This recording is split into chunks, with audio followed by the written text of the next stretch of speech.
Good morning and welcome to DDM Morning Show. I am Tochku Raphael, bringing you crucial conversations at the heart of Nigeria's current challenges. DDM News analyst Ibrahim Umawase joins me in DDM studio, and Mr. Ako Christian Oche, convener Due Process Integrity Vanguard, joins from Abuja. You are welcome, gentlemen. Good morning. Thank you for having me. Good morning, Mr. Tochku Raphael. It's a pleasure. Okay, Ibrahim and Christian, you're welcome. Today, we turn our attention to the escalating insecurity in the Southeast, a region grappling with complex pressures that continue to threaten peace and stability. As the November 8, 2025 Anambra State gubernatorial election approaches, tensions run high. Governor Chukwuma Soludo of Apuga, seeking re-election with an emphatic primary win, faces challenges from the APC, Labour Party, and others in a contest that could significantly shape the region's future. This political heatwave coincides with troubling security flashpoints in the Southeast. Recent weeks have seen seismic developments.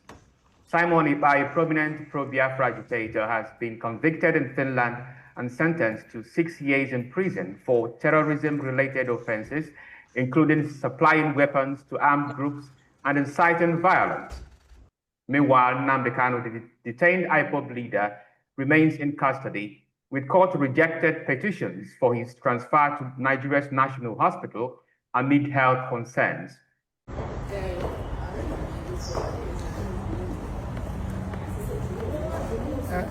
Yes, my brother. We came to move application for the transfer of Maze Nnamdi Kanu to National Hospital for proper medication, because we discovered that the medical personnel at the DSSS are incompetent and they are not giving him proper medication and attention. So we applied, and because his condition is getting worse. He's lacking potassium in his body and they don't have any solution to it. His leg is being swollen up, because I went to see him today before coming to court. So, but incidentally, unfortunately, the prosecution, the federal government, through their lawyer,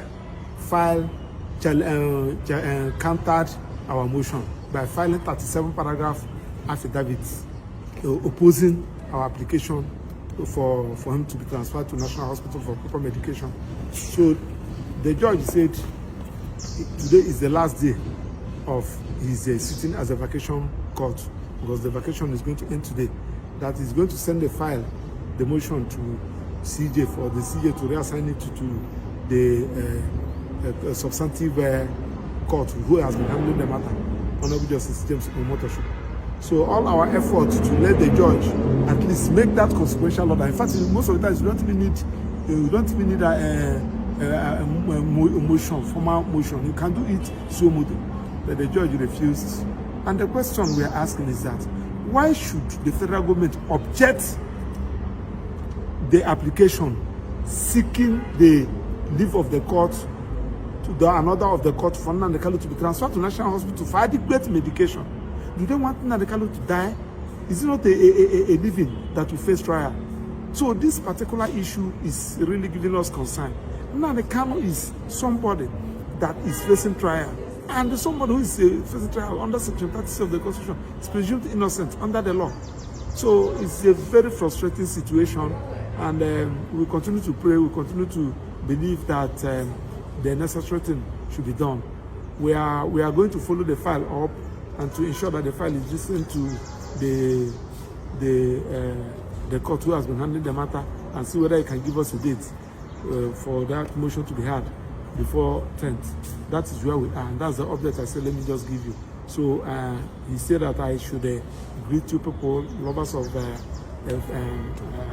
freedom and those who believe in justice. So I should greet you, and I also narrated your prayers and your greetings to him. Thanks, and God bless you. Adding to the turmoil, the shocking abduction of Ngozi Obu, former chairman of Okigwe local government area in Imo State, underscores the dangers facing political leaders and civilians alike. And to unpack these developments and chart the road ahead, we are honored to have with us Emeka Umagbalasi. Emeka Umagbalasi is a seasoned criminologist and the board chairman of the International Society for Civil Liberties and the Rule of Law. Emeka brings deep expertise on security, civil rights, and the fragile balance between governance and insurgency in Nigeria. Mr. Emeka Umagbalasi, welcome to DDM Morning Show. Thank you, my brother. Thank you, others. All right, now let's start with the Anambra election, which is around the corner. How do you think the coming election will affect security in the Southeast? Well, we're already grappling with insecurity, and you have insecurity is no longer a product of armed non-state actors. In other ways, armed state actors and their paymasters are also part of the insecurity we are talking about. With respect to Anambra State, if you look at what is going on in Anambra State right now, which we projected since 2 years ago, you find out that the insecurity, what is insecurity? Making an arena or a society unsafe. And insecurity was the progenitor of security, because it was as a result of insecurity that the concept of security was founded. And in founding the concept of security is targeted at making a particular environment safe, and most importantly, the lives and properties of persons living in such an environment safe and secured. And very importantly too, securing the lives, liberties, safety of the vulnerable members of the population of that particular society or community. In other words, the defenseless, the people referred to as defenseless population or defenseless members of the population. So all of us are concerned about what is going on in Anambra State. Take, for instance, from the angle of armed state actors, whether they are actually doing the job of security. They are not doing the job of security. The substantial part of the activities are centered on job of insecurity. You look at the activities of the state-controlled security or outfit or paramilitary or task force or what have you. For instance, the Udogachi, the activities of Udogachi, not Udogachi, Agune Chemba. They said that Udogachi represents the code name, but Agune Chemba represents the centrality of a name governing or binding on all the vigilante groups operating within Anambra State, which is centralized with a name called Anambra Vigilante Group. You have task forces that are not supposed to be armed, like SASA.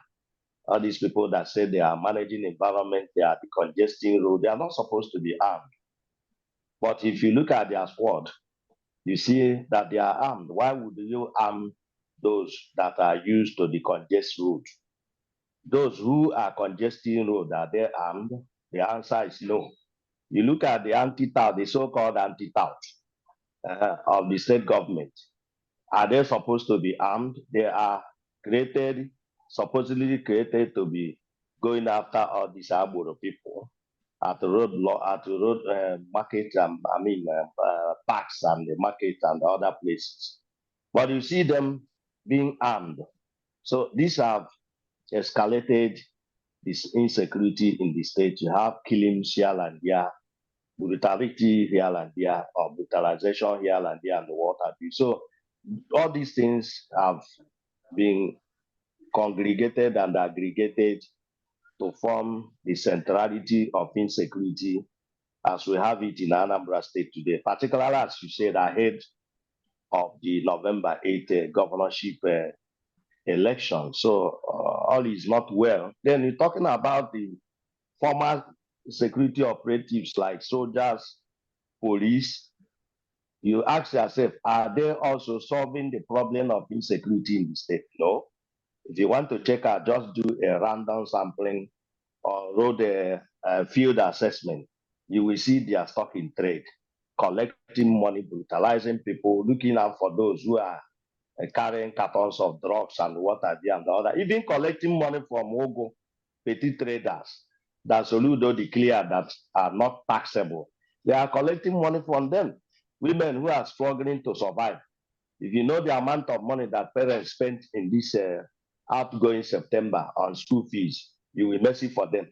Yet all these security forces are all over the place, collecting money from them. So all these things add to insecurity we are talking about in Anambra State. So the November 8th governorship election, the run-up to November 8th governorship election is not smooth.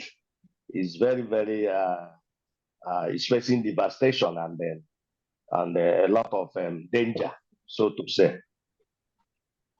All right, there is a report attributed to your organization, Intersociety, alleging that over 1,000 Christian churches have been destroyed or attacked since 2009 by Boko Haram.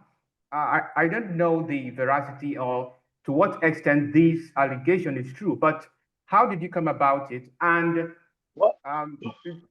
do you believe that because you have been accusing largely state actors as being responsible for all these things, so don't you think that because some people say that that is inflated, that report is inflated. What do you say about it? You know, in social science research, you must have credibility of alternative. When a research is put out there, you must have credibility of alternative. That is to say, you must go to the extent of conducting your own research, counter research, for you to be able to credibly dispute an existing research. Once that is not available, then the research is still remains valid. And no matter how poorly related social science research is, the law is that it must have some validity. So as I having said that, we are talking about, I don't think you get it right on the summation or summary of the report you just talked about. We are talking about an assessment that took us about 15 years. The Boko Haram uprising started in July 2009. Intersociety started in July 2008. So you can see that we have been on the ground before, even before the Boko Haram Islamic uprising started. We have been there. And all over the world, Intersociety is noted for research, investigation, documentation, and publication, because most of us are experts in one field or the other. For instance, I have an expertise in criminology, security studies, and peace studies and conflict resolution. Others have expertise in law, in one way or the other, in one field of the law or the other. Likewise, then others have expertise in journalism or mass communication and things like that. So if you put all these things together, you have a formidable team of impenetrability, who are committed and all that. So let me give you a concise summary of what I can say you wrongly quoted us. The Boko Haram, the uprising against Christians and moderate Muslims started in 2009, July. Then from then on, we have been documenting. No organization does everything. We have been documenting. We have severally referenced the diaspora digital media, formerly elomba.com, formerly what is the other name before this EDM. So we have several documented them. We have documented others, reputable and formidable research organizations, Christian organizations, Christian community leaders, and so on and so forth. And that report crisscrossed the entire country. And we have been there documenting, referencing, and we have periodically issued reports. For instance, we have a report of 210, 211, 212, 213, 214, up to 224. The last time we did the review, the nationwide review, was in February last year. And the last month, we decided to update. So there is no way we can be reproducing those things that we have done over the years. All that we need to do is to pick a paragraph or two summary of our previous report and get them updated with the recent happenings. So the summary of that report is that we did a study, systematic and consistent study. Intersociety monitors and tracks heinous or grisly and egregious human rights abuses and violations in Nigeria or any part thereof. That's what we do. We do all those things by research, investigation, analysis, documentation, publication, or publicity. That's what we do. These are our thematic areas. We don't do any other. So having said that, that report we are talking about happened in the last 16 years in Nigeria in terms of the situation of Christians and Christianity in Nigeria. We also took a study of the number of Christians, projected Christians in each of the 36 states of the Federation and the FCT. And that likewise the number of Muslims and number of traditional worshippers, most of whom are Christianity affiliated, having been baptized in Christianity. We have all these records. So at the end of the day, we arrived. We didn't say, we are not saying we got all the information on our own, no. We took other studies, took into account other studies, released international Christian concern, this, that, Christian Post, name them, all their reports, various Catholic church, the Catholic diocese of Makurdi, Katsina, and so on and so forth.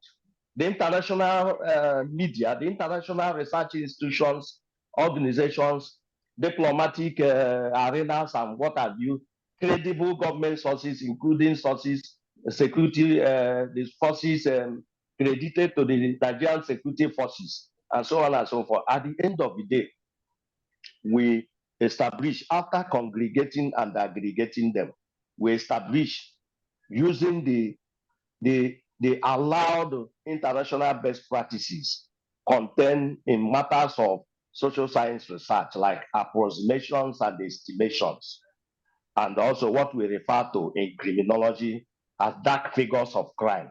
So we put all these things together and arrive at the fact that it's most likely that, it's likely that in the past 16 years, not less than 19,100 churches have been either attacked or, attacked, including being shot down, being burned to ashes, burned down, or being forced to shut down, or being forced to desert.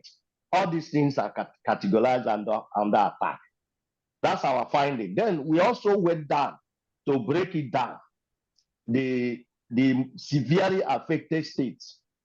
We also have a lot of information. For instance, the EYN, the EYN Church in Nigeria issued a statement in May 2020, stating that Boko Haram insurgency uprooted 1.5 million, because that church is very powerful church in Bay State. Bay State include Borno, Yobe, Adamawa, and Taraba.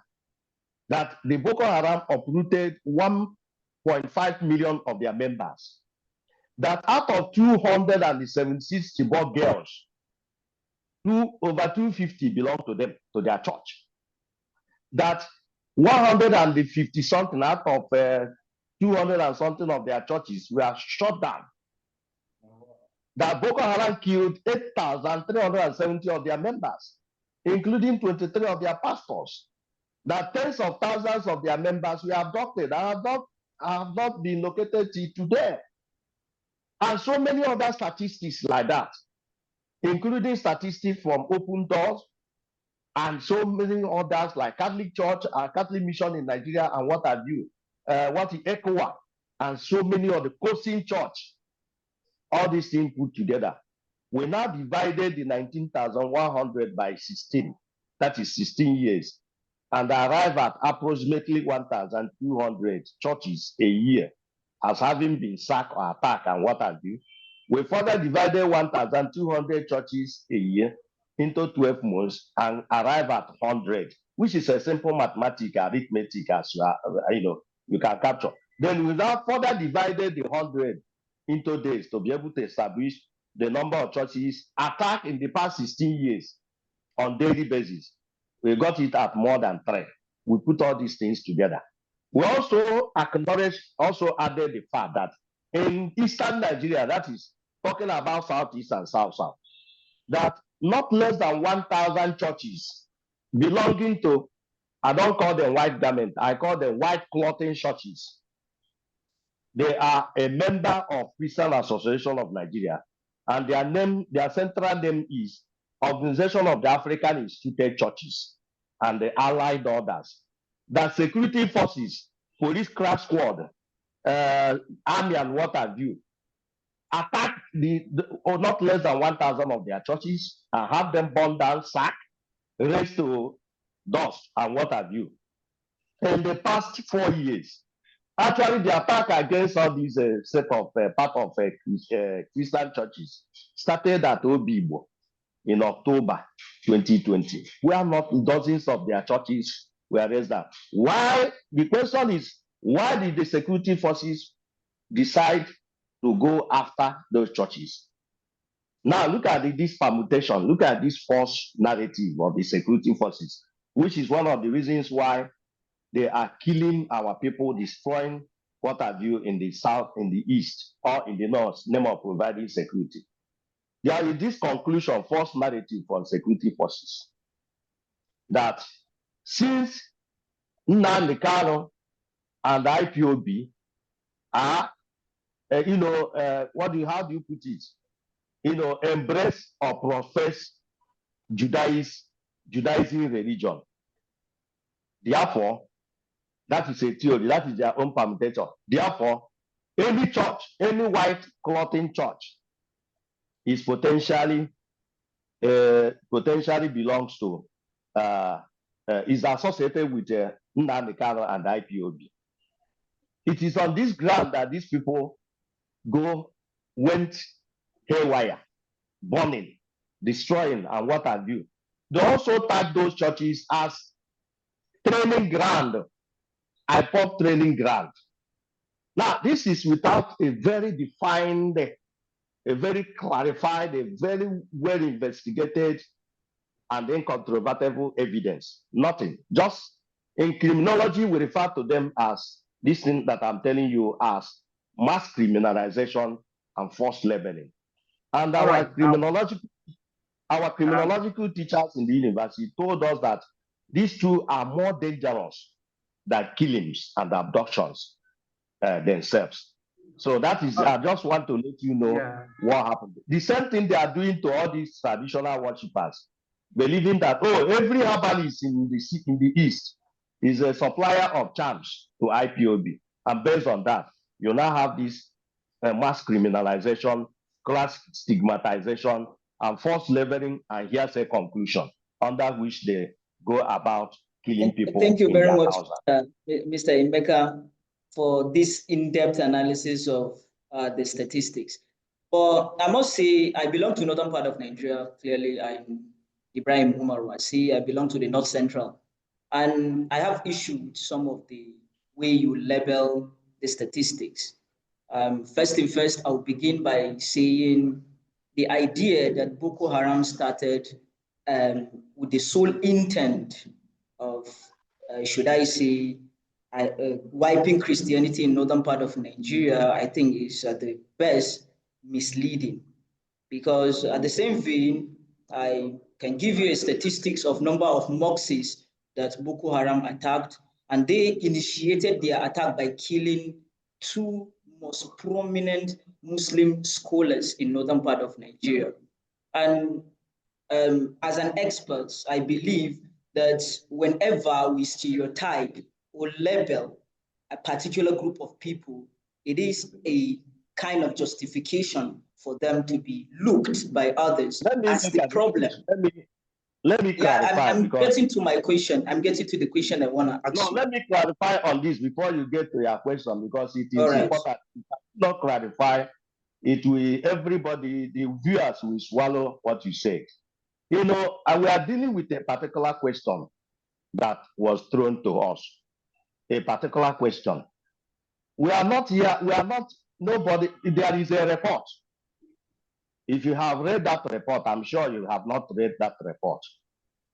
In that report, the report in its completeness, this is an extract of a report we issued in last month. If you look at that report in its completeness, you will not be saying all these things. And again, we're also dealing with what we call this proportionality and proportionality. So the proportionality of the North we are talking about, we have gone beyond your North Central to also do an investigation. No, I have the privilege of the first Boko Haram attack in Bauchi State. I can tell you firsthand because I was in Bauchi when Boko Haram carried out their first attack. I was involved at that time. So I can give you a first-hand detail of what happened. Don't worry. Like I said, in social science research, your social science research, we have put out our statistics, and I will let you know, I must tell you that if you are grounded in social science research, you will agree with me that no two organizations or no two entities arrive at the same statistics, because the method of their investigation may be different from your own method. For instance, you may have restricted your method to North or North Central, but we are talking about, from our own method, we are talking about the countrywide. Do you understand? But what I'm trying to let you know that it is not correct that we are isolated Muslims. It's not correct. If you look at our record, go and check it out. We are the major, one of the few organizations in Nigeria that stood behind Shiite Muslims. That is Islamic movement in Nigeria. You can ask their lawyers and their leaders. Yeah, I'm not even trying to dispute the data. So we are talking in any way. Boko Haram, if you look at the meaning of Boko Haram, listen. If you look at the meaning of Boko Haram, that name Boko Haram, the full meaning, the Arabic meaning, not the Boko Haram is just a short meaning. If you look at the meaning of that Boko Haram, you translate it in English, you will understand that anything. There are two types of jihad, which I think you know. The one that has to do with the jihadists are sanctioned to conquer lands ruled by non-Muslims, and the jihadists, and the other one that has to do with that jihadists must conquer the land ruled by Muslims. But so let me tell you the two different type of jihad. Can I speak, please? Let me tell you the two different form of jihad. Because this form of jihad you're talking about, it is the version of jihad agreed by the extremists. And if you key into that idea, then you are supporting their own narrative. You are justifying what they're doing. Let me tell you the two forms of jihad that we have in Islam. First thing first, let me start by the name of Boko Haram that you talk about. Their name in Arabic is Jama'atu Ahl Sunnah Lid-Da'awati wal Jihad, which is translated in English as the organization of those who are trying to follow the path of the Prophet and do jihad. And jihad, as a term, can be translated into two different forms. It's an Arabic word that means to strive. And the literal meaning of jihad is to strive against oneself. If I'm striving against myself, to change myself toward a good cause. It's just like literally saying struggle, right? So that's the meaning of jihad. Although they are militaristic part of jihad, clearly fighting against oppression, standing against what is right, standing against an oppressor. That is the militaristic part of jihad. But the alien, let me land. For instance, as you are, cannot say that you are a Muslim, for instance. Our organization cannot say that as a Muslim, you are a jihadist. It's an overstatement. Nobody can say that. We are dealing with the aspect that has to do with promotion of violence. That's what we are saying. Promotion of violence against their own members and against members of their non-faith. That's the aspect we are dealing with. The radical aspect. Do you understand? It's just like in the Bible. Somebody can quote Bible and say that a version of Old Testament said, if somebody offends you, you can even stab him or slap him 70 times. Do you understand? And if somebody who says he's a Christian starts acting in that manner, then we can refer to that person as extremist Christian.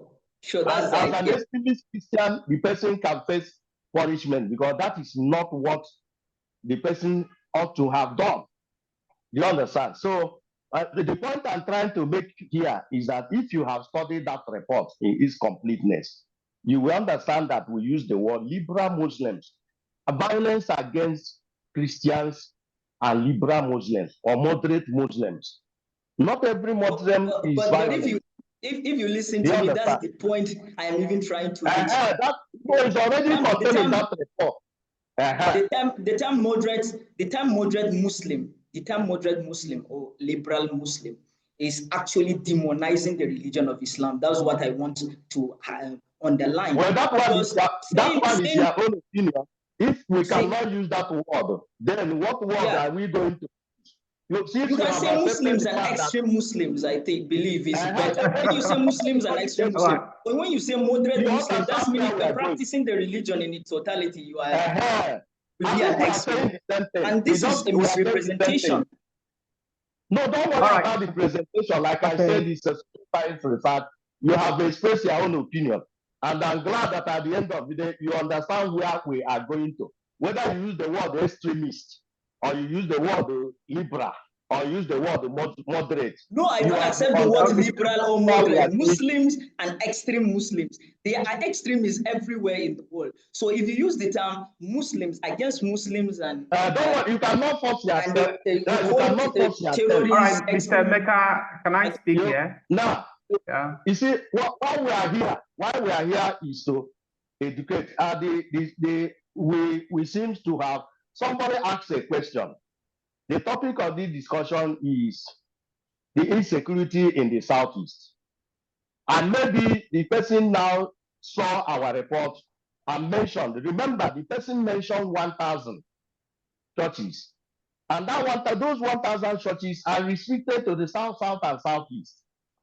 Those 1,000 churches are those attacked by security forces in the course of their so-called Biafra counter-insurgency operations in the East. Every security force is subject to be checkmated. You don't allow a security operative to do whatever he or she like. That is the anchor of this program.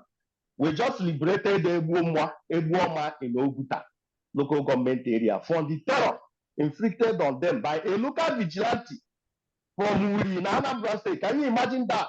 A local vigilante from Uri in Anambra State crossing over to another community in another local government and another state and engaging in the killing of their natives. To the extent that 17 of their young men have been killed in the past 3 years.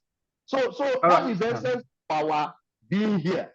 To be able to report things as they are and they ought to be. I would like to, let's come down, let's go deeper into the discussion because we're talking about the Southeast insecurity. And you have talked about your reports covering attacks by Boko Haram and state actors in Nigeria. Now, let me draw you closer to the recent event in Finland where Simon Ekpa has been convicted and sentenced to 6 years in prison for terrorism. Now, the same terrorism that you have leveled against Fulani, the Boko Haram, and don't forget that Simon Ekpa cannot be unconnected with Nnamdi Kanu, because there are videos on the internet where Nnamdi Kanu, baptized him, if I may use that word, as his son to take over from him, as if he knew that he was going to be arrested. So how do you see the arrest, the sentence of Simon Ekpa?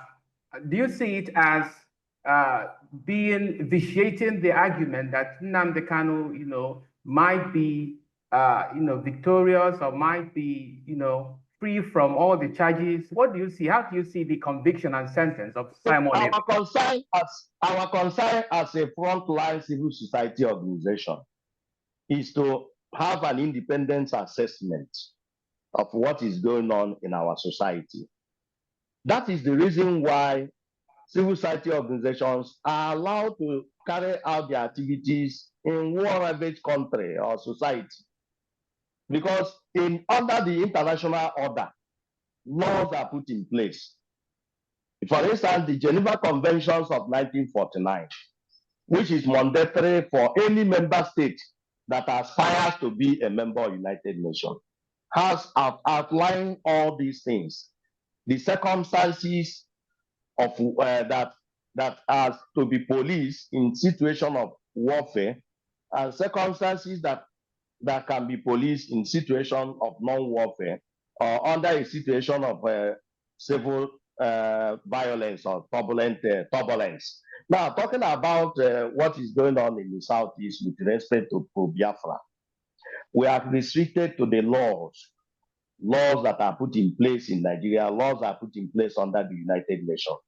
It is not our business whether Nnamdi Kanu baptized Simon Ekpa or Simon Ekpa baptized Nnamdi Kanu. That is their own business. We are looking at the general consequences of their actions. If, for instance, somebody says, a group says, it is interested in self-agitation, right to self-agitation is recognized in Nigeria. It is part of the Nigerian Constitution under Chapter 2. It is also part of Nigerian Constitution by extension under the African Charter on Human and People's Rights of 1981, which the Nigerian government then, the National Assembly under Shagari, signed. The Nigerian government signed, ratified, and got it to the National Assembly under Shagari to domesticate.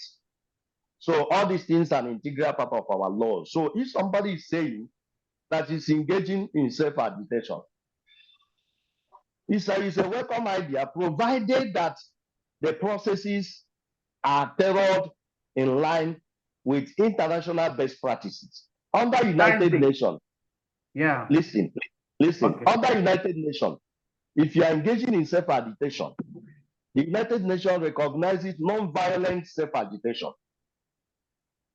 Non-violent. But if you decide to go into violence, then the law will be brought upon those people, those agitators, and the civil society organizations and government that is fair will start looking at the activities. And if anybody goes against the law, then the law will catch up with the person or the group. So in terms of Simon Ekpa, let me tell you what is happening in the Southeast in terms of insecurity. I have just given you concise definition of insecurity. In matters of what is happening in the Southeast, there are a lot of players in the Southeast causing the insecurity in the Southeast. In our report of last year, we counted more than 20 players, that is group players in the Southeast. And many of them are externally planted. That is the true situation. So one of them is this Simon Ekpa. People are talking, how did Simon Ekpa? Who was Simon Ekpa? Or who is Simon Ekpa? Where is he coming from? Who put him there? Who gave him gun? How much is an AK-47 in black market or licit or illicit market? How much? How many men were deployed in Igbo in Southeast Forest and part of South Forest? Who deployed them? Who armed them? And so on and so forth. So that was Simon Ekpa. We need to, those of you who are out there need to do more investigation. I'm not sure that any of you has the real profile or pedigree, background of who Simon Ekpa is? Who put in there? Where is he coming from? We have it. Listen, the video, the videos are on the air. The videos are on air. Are you aware that he was once a member of Ebonyi State government? Are you aware of that? In the past, before he joined the IPOB, right? Listen, the videos are on air, and some people will say that. Now, coming to that, okay. So what we are saying is that in Southeast here, what was the situation in the Southeast before 2015?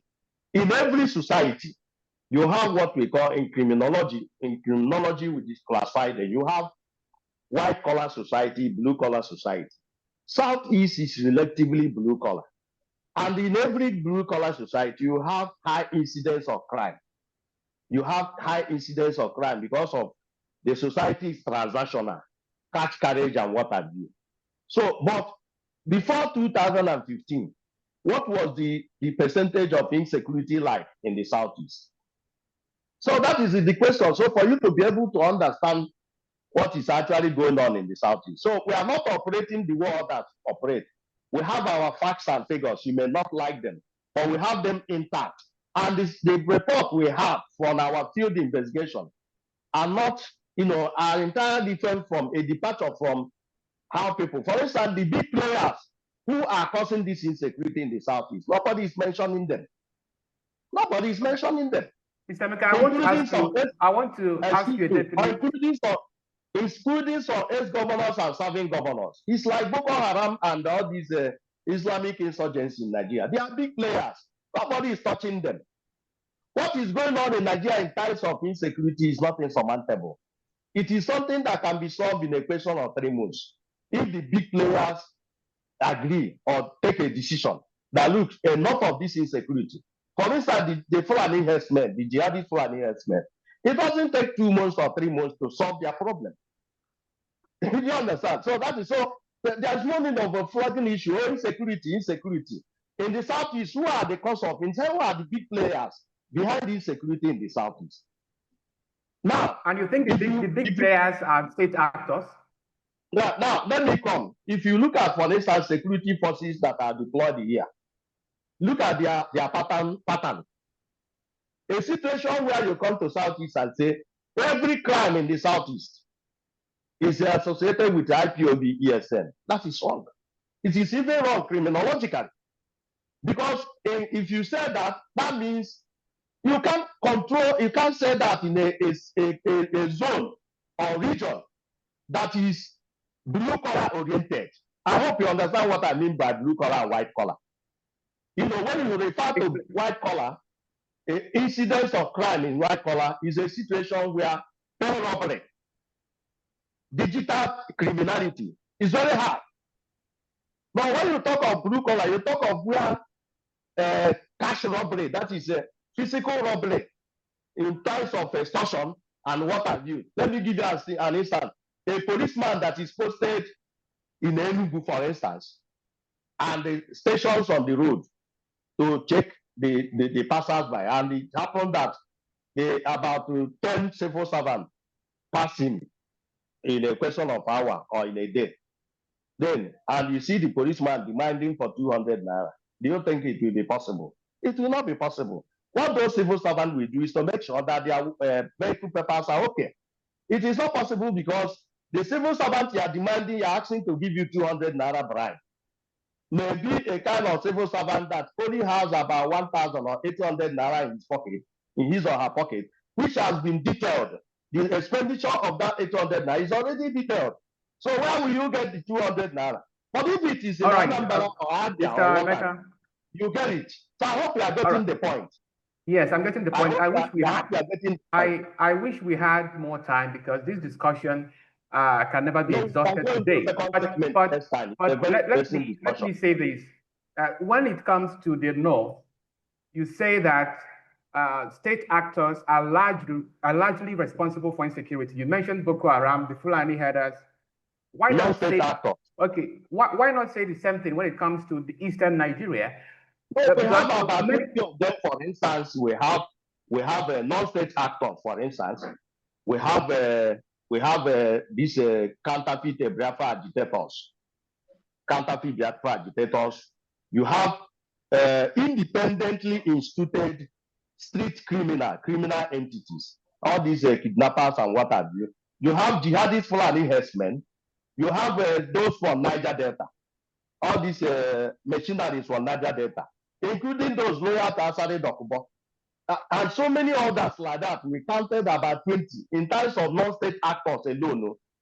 Do you understand? Then when you come to, this is air, so I may not be able to review everything, but I have a lot of information about what is happening in the Southeast. Then you come to non-state actors or semi-state actors. You have vigilantes doing their own. I've given you an example of what the vigilantes are doing. You have the military, the personnel of Nigerian armed forces doing their own, all in the name of providing security, which they end up providing insecurity. You have various crack squad of Nigerian police force doing their own. So a lot of players causing insecurity. Then you have many of them, you have a government instituted death squad doing their own. And if you look at, okay, some of these governors in the Southeast have gone to the extent of recruiting these Niger Delta people and have them subsumed into their security architecture. Then the question is, how far have you gone to monitor them? So you have, there are so many types of, so many players in engineering insecurity in the Southeast, both state actors and non-state actors. That's what I'm trying to say. So it's not if a husband and wife quarrels at Opiweka, you say, hey, you have investigated randomly and you found them belonging to ESN and IPOB. No, you have to go deeper than that. And let me tell you something that is very dangerous in crime. When a crime is committed and you are crime, then you are worsening that particular insecurity, because those people who committed that crime will throw themselves into jubilation and they return to what we call repeat offense or repeat perpetration.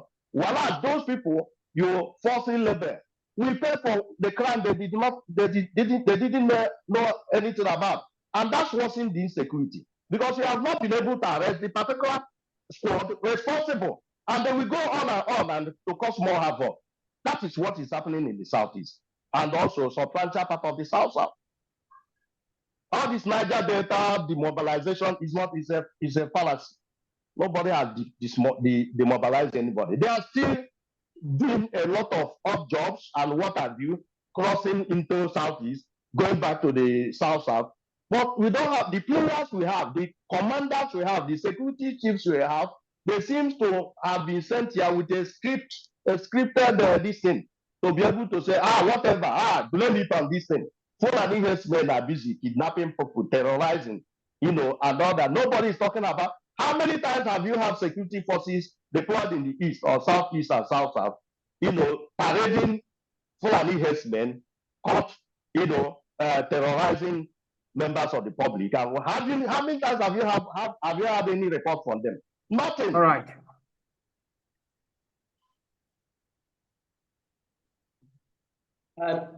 I think, Mr. Tochikurafel, you asked Mr. Emeka the right question, because absolutely, if we can say insecurity in Nigeria, I believe we all agree that it is multifaceted. And just like the southeastern part of Nigeria, that you can attribute or direct all the blame to the IPOP or any other organization. That's the same with northern part of Nigeria. I believe your question based the argument on generalization. Let us be consistent in the assertion of southeastern part of Nigeria, northern part of Nigeria. So I believe with you on that lens that clearly insecurity in Nigeria is multifaceted. In northern part of Nigeria, we also have tribal clashes. For example, in North Central, in the area I come from, there are a lot of tribal clashes that have little religious motive and more tribal motive.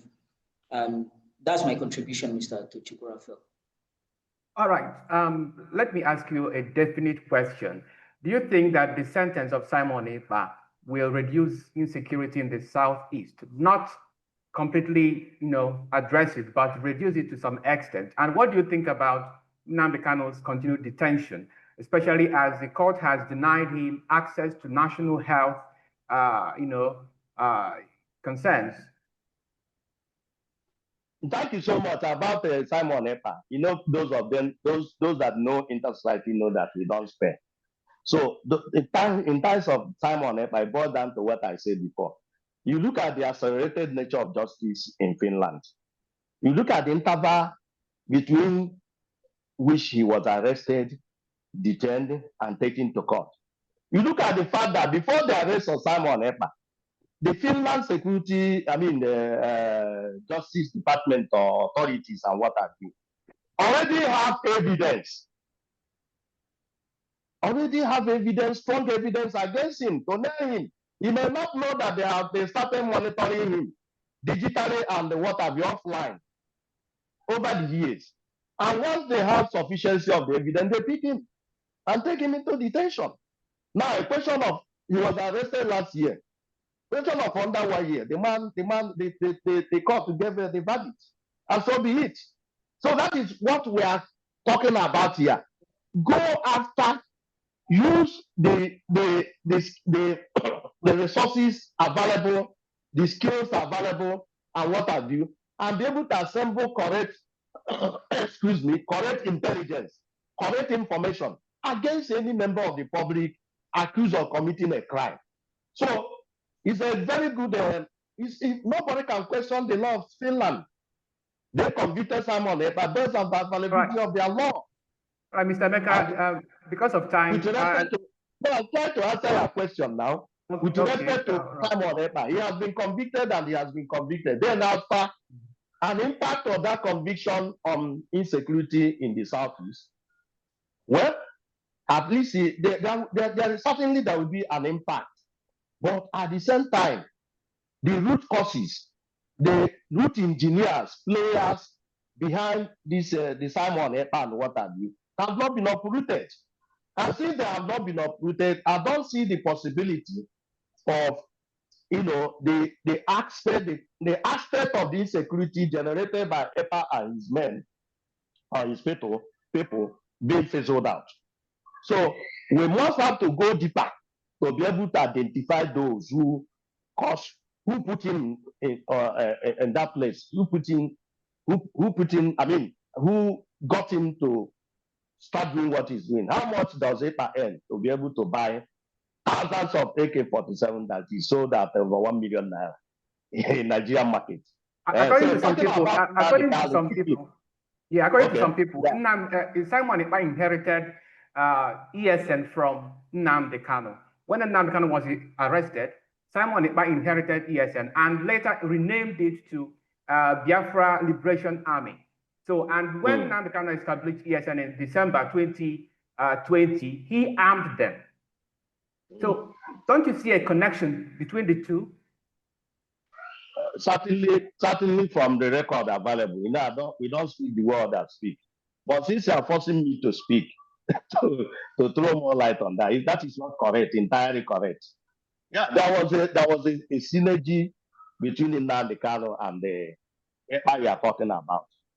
But I think what happened from detailed, in-depth investigation we conducted was that Nnamdi Kanu was trapped on Nnamdi Kanu by some engineers, powerful people. You do not forget that when this Buhari government came on board, all these things happened under Buhari. Now they wanted to, I believe my brother from the North Central will not argue this. They wanted to conquer, have a kind of conquest of the Southeast, and by extension, the South-South. So, and they now resorted to use of some powerful guys here to do that bidding. Then I asked you a question whether you are aware that Ekpa was connected to Ebonyi State government, and you said you are aware. So that was exactly how Ekpa was trapped. Was used to trap the other person. Because of the kind of person, when somebody is one of the things anybody will do is you have to be very, very careful. You have to be very, very careful because when authorities want to get at you, they will use many methods to get at you.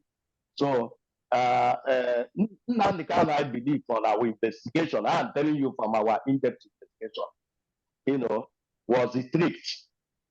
So that was what actually happened. As for funding, as for arming the Ekpa and co, no, as of 2021, our intelligence revealed, was it 2002? January 2022, our intelligence revealed to us how these people started, how they were being moved from Ebonyi State into various forests in Igbo land. Ebonyi State into various Imo State later joined along the line. They were being armed and so on and so forth. So that was an externally funded big project. That's exactly. I don't think so. I don't think so. But we have to move on because of time. That is our intelligence. I cannot tell you something that I'm telling you something. I also have people. Listen. I also have persons who were former members of IPO. I got information from them, so I don't think. Let me also tell you something about IPOB. Let me tell you something that will interest you in IPOB. The problem of IPOB is that the IPOB you know before is no longer the IPOB you know now. That is in times of intactness, in times of IPOB being intact from day one. I know. A lot of people, when you give somebody a gun, as you are aspiring to be a big man, please, when you give somebody a gun to guide you, make sure you go undergo your own training and make sure you make him understand that you also know how to handle a gun. Do you understand? So a lot of people that we are giving, when you are given an AK-47, it's like opening a market, opening a shop for you at Onitsha main market. Are you aware of that? AK-47. An AK-47 that is loaded and given to you, it's like you have been settled with the millions of naira. Because anything you want to do with it, you can do with it. You have source through which you can get the crayfish, granite that go with it, and so on and so forth. So the IPOB you are talking about is no longer. There has been a lot of problems from our findings. A lot of people have moved out of IPOB. And you have not even been able to understand that there are a lot of independently established killer squad or violent entities in the Southeast right now. These are if you trace their record, you find that they are on their own now. Somebody wanted to kidnap a chief in our village last year, Eznip Agwata. He kidnapped him actually. He was forcing him to transfer 3 million naira before the thing busted. If the person has succeeded in the next 2 months, the person will become a kidnapper, a kingpin in Eznip Agwata. I'm just giving you an example. So that's why I told you that a lot of things, a lot of water has passed under the bridge in matters of this agitation. But it started with an attempt to form a counterfeit. Remember somebody, a former governor, once told, I'm sure you know that, once said it openly on open television, I think around October 2021, that if he's pushed further, he's going to unleash Igbo land with a counterfeit Biafra, where he didn't say counterfeit, rival Biafra agitation group. And what happened? And it was done. So a lot of things. So anybody telling you that Amnesty International came here to do investigation, and they were able to understand various groups. If you look at their report, they mentioned there are various groups responsible for insecurity in Igbo land. I'm happy that my brother agreed. My brother from North Central agreed that issue of every crime you attribute it, no, it's wrong. In fact, if the security forces continue to do this, they will continue to fail in matters of handling insecurity in Igbo land, even in the next 20 years, until they come back to their senses and do the rightful thing. Or the right thing. We agree. We agree that there are many causes of insecurity, but your organization have not mapped out or made an extensive statistics or research on the causes, or should I say, the attacks by non-state actors in the South. There's no need of you wasting your saliva. You see, I'm going to give you an assignment. I hope you can read 282 pages. I'm going to give, I will forward to you our 282-page report. Definitely, sir. I would like to read that report. And okay. I must say, personally, I appreciate you as a person, but I have some issues with the way you construct your sentences. And I know as someone who is intelligent like you, it might be deliberate, because the use of words sometimes might change the meaning of everything. And that's what I have a serious issue with in some of your speeches that I wanted to debunk. When it comes to southeastern part of Nigeria, you were clear and consistent that once you generalize a group of people, then a lot of innocent people might become victims. But when it comes to northern part of Nigeria, the word you use is like there are few moderate Muslims and there is a war against Christians, which is a clear misleading narrative to the public, because I have been there and I know that there is little, yes, Boko Haram, clearly, don't get me wrong, their motive is vastly religious, but they are not carrying their attack on only Christians. They are carrying their attack across the board, and the Muslims are more of a victim of their attack than the Christians in northern part of Nigeria, and the statistics shows that. And again, when it comes to, you talk about, should I call it, I'm sorry, conspiracy theory, that there is an intent by Buhari's administration to conquer eastern part of Nigeria and the Niger Delta. Yes, clearly there is a political conquest in Nigeria, and we can't pretend that there is no political conquest. But physical conquest, do you actually believe that there is any motive of a physical conquest of a particular group in Nigeria and by particular group of people? I could not accept these terms because at the least, I would say they are unfounded. There is political conquest and there is a systemic marginalization of southeastern part of Nigeria. That's acceptable, and excluding Niger Delta, because northern part of Nigeria played the game of divide and rule, favoring the Niger Delta so that they will marginalize southeastern part of Nigeria. But the idea that there is any trying to physically conquer the eastern part of Nigeria, I don't agree on that. And you use the term jihad when you are referring to the Fulani headsmen, while clearly Fulani headsmen have no religious motive in their own criminal attacks. When you use that on Boko Haram, I don't have any problem. But when you use it on Fulani headsmen, that's clearly a misleading narrative. Briefly respond to it, please, because we are out of time. I know we're out of time. I will give my friend a typical example. I've told you, like I said, he has not even gone through the completeness of the report we are referring to. Secondly, in Maradun local government area of Zamfara State, where the Fulani, Zamfara bandits originally emanated, go and trace the origin of the crisis there. We mentioned it. It was between them and the Yankasai Hausa vigilante group.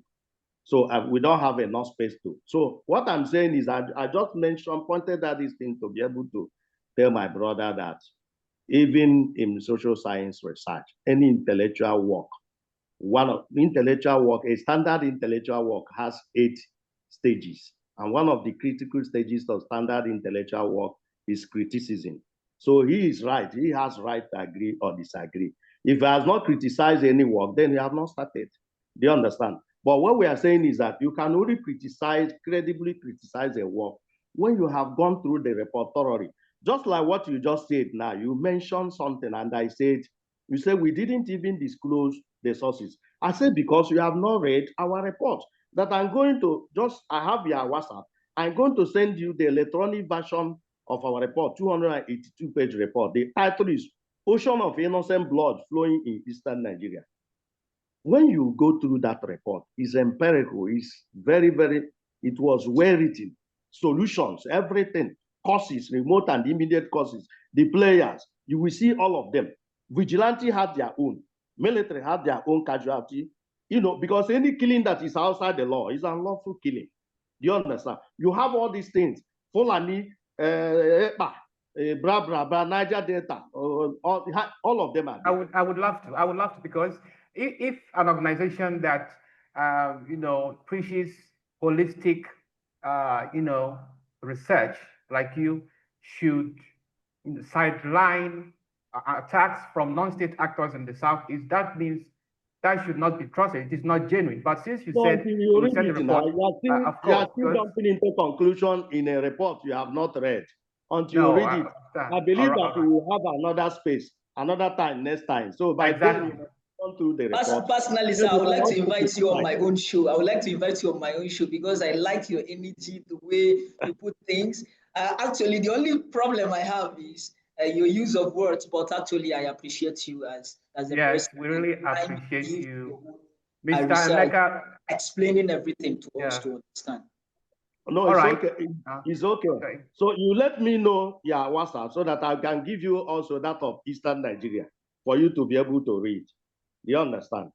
So all those days you will see how the whole thing started and what have you. Look, what we save us in Nigeria here is saying the truth without pretense, irrespective of I'm a committed, devoted Catholic, but I think my organization under me does much attack on Catholic priests and bishops more than any other thing, even without people knowing that I'm a devoted Catholic. So that is how we are supposed to be working. Not because you are a Catholic, no, whatever the Catholic Church does is right. No.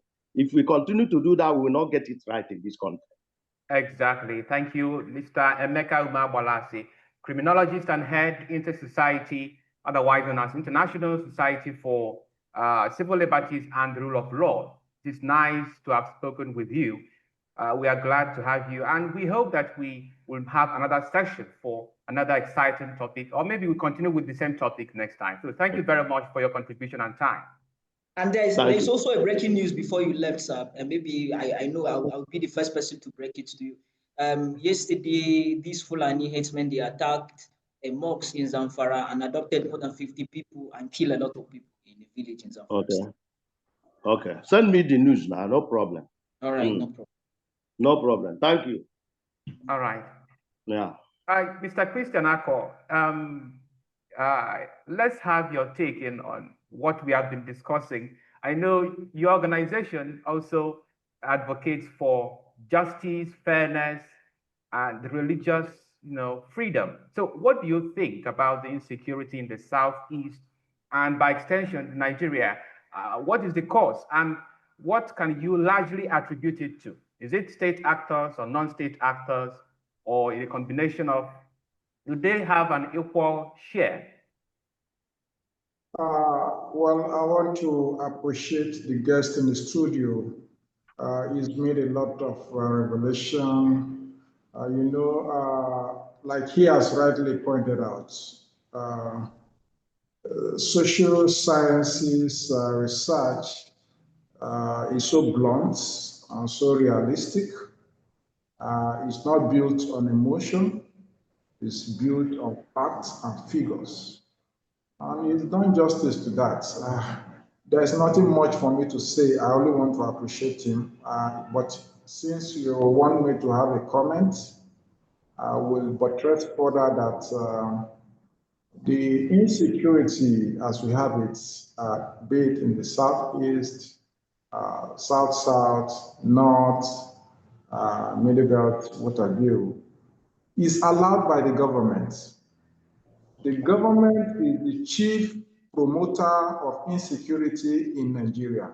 Take it anywhere, any day, and I'll be there to defend it. The government, they are chiefly responsible for promoting insecurity. Abacha has said it all. Should an insecurity thrive in a country more than 24 hours, the government is involved. I mean, coming back to Samuel Ekpa, where was Samuel Ekpa in the last 10 years for him to have amassed that volume of wealth to acquire AK-47 for all his disciples in the Southeast?